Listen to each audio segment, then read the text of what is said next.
আজকের রেসিপি হচ্ছে potato roll. খেতে ভারী মজা আর বানানো খুবই সহজ। বিকালে চায়ের সাথে কিংবা ইফতারি খেতে দুর্দান্ত। তো দেরি না করে চলুন আপনাদেরকে এই রেসিপিটি দেখিয়ে দিচ্ছি। প্রথমেই আমরা একটি বাটিতে নিয়ে নিব ময়দা, এরপর দিয়ে দিব পরিমাণ মতো লবণ, তার সাথে দিয়ে দিব পরিমাণ মতো তেল। তেল দেওয়া হয়ে গেলে আমরা এর সাথে দিয়ে দিব পরিমাণ মতো পানি। প্রয়োজন মতো পানি দিয়ে আমরা একে ভালোভাবে মেখে নিব। আপনারা কে কোথা থেকে আমার এই ভিডিওটি দেখছেন অবশ্যই কমেন্ট করে জানাবেন।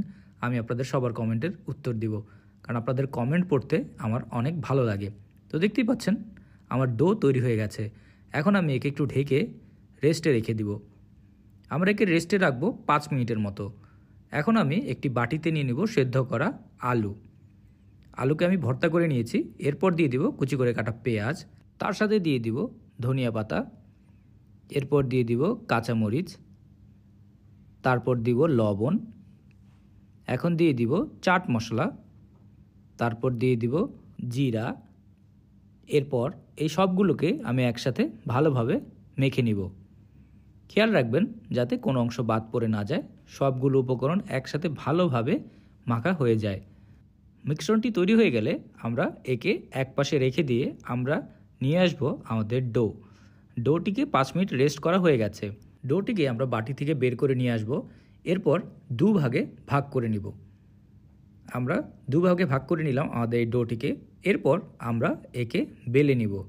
তো বেলার আগে সামান্য ময়দা এর গায়ে আমরা ছিটিয়ে নিলাম। এরপরে একটা বেলুনির সাহায্যে আমরা একে আস্তে আস্তে করে বেলে নিব।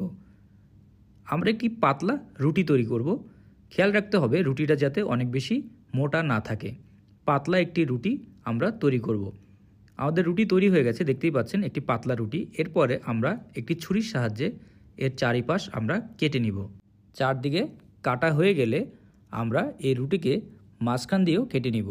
আমরা এই রুটিকে 4 ভাগে ভাগ করে নিলাম। এরপর আমরা প্রত্যেকটা অংশে আলুর মিশ্রণটি দিয়ে দিব। দিয়ে আমরা এর চারপাশে একটু পানি লাগিয়ে নিব। পানি লাগানো হয়ে গেলে আমরা এই সবগুলোকে আস্তে আস্তে করে ফোল্ড করে নিব। দেখতেই পাচ্ছেন আমরা এইভাবে আস্তে আস্তে করে ফোল্ড করে নিব। ফোল্ড করা হয়ে গেলে আমরা এর সামনের অংশটা বন্ধ করব না, খোলাই রাখবো। দেখতেই পাচ্ছেন এখনই আমাদের এই স্ন্যাক্সটি দেখতেই কত সুন্দর লাগছে। এখন এগুলোকে আমরা এক পাশে রেখে দিয়ে আমরা একটি বাটিতে নিয়ে নিব ময়দা। ময়দার সাথে দিয়ে দিব লবণ, এরপর দিয়ে দিব পানি। তারপর এই সবগুলোকে আমরা একসাথে ভালোভাবে মিক্স করে নিব। আমরা একটি পাতলা মিশ্রণ তৈরি করব। খেয়াল রাখবেন মিশ্রণটি যাতে অনেক বেশি ঘন বা অনেক বেশি পাতলা যাতে না হয়ে যায়। যেরকম দেখতে পাচ্ছেন ঠিক এরকম মিশ্রণটি হবে। এরপরে আমাদের এই স্ন্যাক্সটিকে আমরা এখানে ভিজিয়ে নিয়ে আসব। ভালোভাবে ভিজিয়ে নেওয়ার পর আমরা একে মিডিয়াম গরম তেলের ভিতর ছেড়ে দিব। খেয়াল রাখতে হবে তেলটি যাতে মিডিয়াম গরম থাকে। অতিরিক্ত গরম তেল হলে সাথে সাথে পুড়ে যেতে পারে। আমরা এক পাশ কিছুক্ষণ ভেজে নিব। হয়ে গেলে আমরা একটি চামচের সাহায্যে সবগুলোকে উল্টে দিব। উল্টে আমরা ততক্ষণ পর্যন্তই ভাজবো যতক্ষণ পর্যন্ত এর গায়ের রং গোল্ডেন ব্রাউন কালার না হয়ে যায়। যখন এদের গায়ের রং গোল্ডেন ব্রাউন কালার হয়ে যাবে বুঝতে হবে আমাদের ভাজা হয়ে গেছে। তো দেখতেই পাচ্ছেন আমার এই স্ন্যাক্সগুলোর রং চলে এসেছে। এখন এগুলোকে আমরা তুলে ফেলবো। তোলার আগে অবশ্যই তেলগুলোকে সামান্য ঝেড়ে নিতে হবে। তো দেখতেই পাচ্ছেন খুব সহজেই আমরা ঘরে কিভাবে পটেটো রোল তৈরি করে ফেললাম। এরকম মজার মজার রেসিপি পাওয়ার জন্য টোস্টেড বাংলা পেজকে অবশ্যই ফলো করবেন। ভিডিওটি ভালো লাগলে একটি লাইক অ্যান্ড শেয়ার করতে ভুলবেন না। সবাই ভালো থাকবেন, সুস্থ থাকবেন আর মজাদার খাবার ঘরে তৈরি করে খাবেন।